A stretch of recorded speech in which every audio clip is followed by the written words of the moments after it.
wabarakatuh. Salam sejahtera buat kita semua. Selamat pagi. Perkenalkan, nama Bapak Rian Ervan. Di sini Bapak mengajar tentang mata pelajaran Bapak. Nah, topik pembahasan Bapak kelas 9 yaitu tentang sistem reproduksi pada manusia. Halo semua teman-teman, kembali lagi di channel YouTube Yaspender Prima Medan.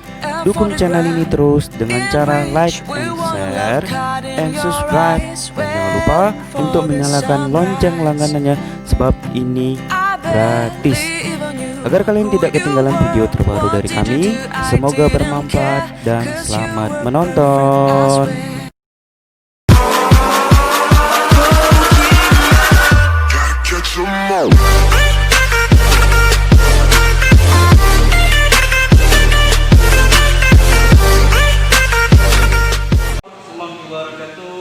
Salam sejahtera buat kita semua. Selamat pagi. Perkenalkan, nama Bapak Rian Ervan. Di sini Bapak mengajar tentang mata pelajaran Bapak. Nah, topik pembahasan Bapak kelas 9 yaitu tentang sistem reproduksi pada manusia. Nah, sistem reproduksi pada manusia dibedakan menjadi dua macam. Yang pertama sistem reproduksi pada laki-laki, yang kedua tentang sistem reproduksi pada perempuan. Topik pembahasan pertama Bapak yaitu tentang sistem reproduksi pada laki-laki. Ya, baiklah, untuk sistem reproduksi pada laki-laki, untuk mempermudahkan kalian mengetahui organ-organ reproduksi pada laki-laki, Bapak akan membuat suatu kunci yang sehingga memudahkan kalian. Yang pertama itu CPS tes epi untuk 3 kali PES Pro. Apa? Coba ulangi. Iya, CPS tes epi untuk 3 kali PES Pro. Itu adalah penis. SD itu adalah saluran skrotum. Tesnya adalah testis.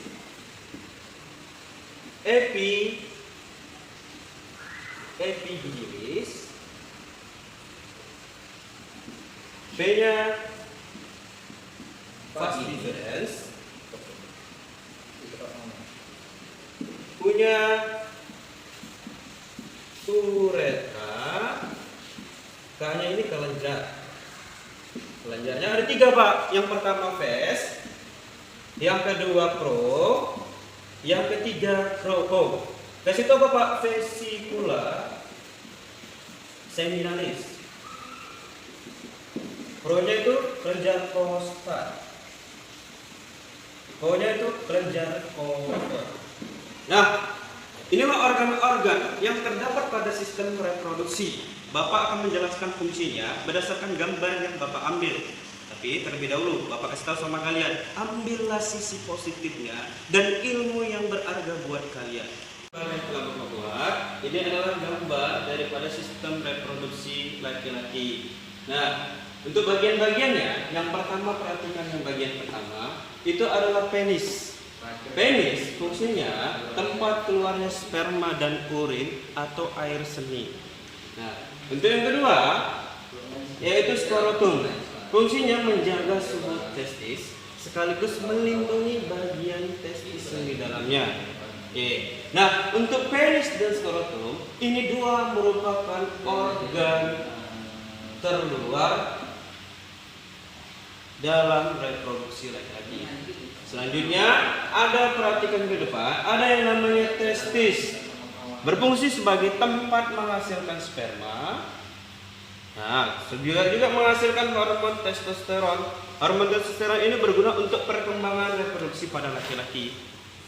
Nah, sperma yang tadi dihasilkan oleh testis akan dikumpulkan yang namanya tempat yang bagian sini. Ini namanya epididymis, tempat menyimpan sperma. Nah, selanjutnya ada saluran yang panjang dari epididymis sampai saluran panjang. Ini disebut saluran vas deferens. Fungsinya apa, Pak? Saluran yang menghubungkan epididymis ke saluran uretra. Oke. Yang selanjutnya bahas tentang uretra. Yang mana tadi, Pak? Saluran vas deferens tadi yang ini, Pak. Menuju saluran uretra yang bagian sini. Nah, saluran uretra fungsinya untuk saluran keluarnya sperma. Kemudian kita masuk ke ketiga tadi. Yang pertama adalah kelenjar vesicula seminalis. Perhatikan gambarnya ini, bagian atasnya. Ini merupakan kelenjar vesicula seminalis. Fungsinya apa, Pak? Menambah zat-zat yang diperlukan sperma dalam perkembangan sperma. Kemudian ada kelenjar kedua yang disebut dengan kelenjar prostat. Perhatikan di bawahnya kelenjar vesicula seminalis, di bawah ada kelenjar prostat. Yang fungsinya apa, Pak? Membuat cairan yang bersifat asam. Cairan ini berfungsi untuk melindungi sperma. Selanjutnya yang terakhir adalah kelenjar Cooper. Kelenjar Cooper berfungsi untuk membuat lendir benih. Dan cairannya yang bersifat basah. Gunanya untuk apa, Pak? Membersihkan urin agar sperma tetap aman. Untuk materi tahap kedua, kita akan menjelaskan tentang sistem reproduksi pada perempuan. Nah, apa sih organ-organnya? Bapak akan membuat singkatan yang mudah untuk dipahami. Coba lihat ke depan. Nah, bisa pula si osa main infrared and cervavil. Pak, coba ulangi. Iya, bagus sekali. Bisa pula si osa main infrared and cervavil. Nah, di sini punyanya apa, Pak? Punya itu adalah vulva.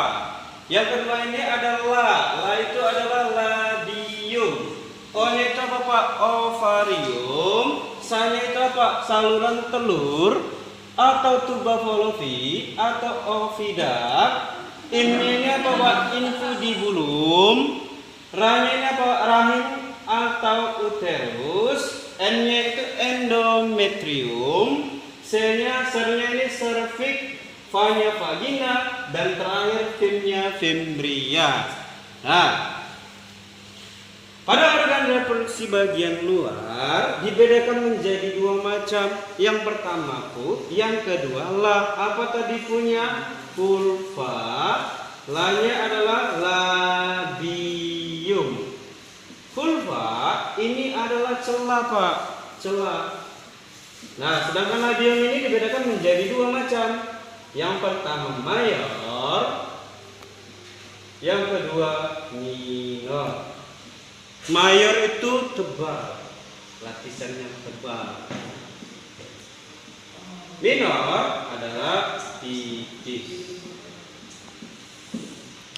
Jelaskan melalui gambar mengenai sistem reproduksi pada wanita. Perhatikan gambarnya, hampir sama seperti tangan memegang bola. Itu adalah bagian dalam organ reproduksi pada wanita. Nah, perhatikan bagian yang pertama. Ini ada ovarium. Yang mana ovarium, Pak? Ovarium itu yang seperti bola ini, yang ada dua macam. Satu yang berada di sebelah kanan, satu lagi yang berada sebelah kiri. Nah, itulah yang disebut dengan ovarium. Fungsinya untuk apa, Pak? Fungsinya untuk menghasilkan sel telur atau ovum.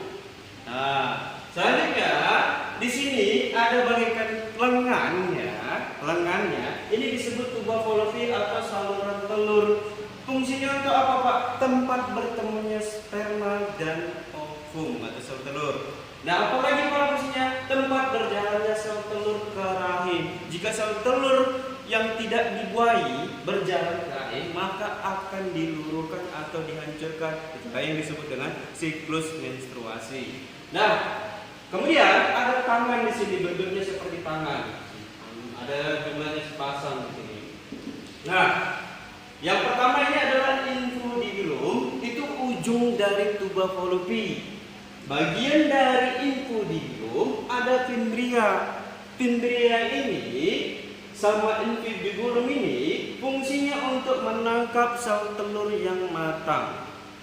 Ya. Selanjutnya, bagian selanjutnya ada yang namanya uterus atau rahim. Ini tempat perkembangan janin. Jadi janin berkembang 9 bulan 10 hari berada di rahim seorang ibu. Nah, selanjutnya ada endometrium atau yang disebut dengan dinding rahim. Nah, lapisan yang membatasi rongga rahim. Nah, selanjutnya ada cervix, celah yang mengecil. Nah, bagian sini ada celah mengecil. Fungsinya untuk apa, Pak? Biar rahim tidak keluar. Biar janin berada pada posisi yang tetap.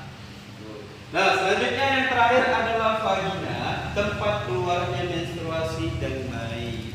Nah, sampai di sini penjelasan Bapak, kurang dan lebih Bapak mohon maaf. Tetap belajar di rumah, jangan patah semangat. Bapak tutup dengan wabillahi taufiq wal hidayah. Wassalamualaikum warahmatullahi wabarakatuh. Salam sejahtera buat kita semua. Selamat pagi.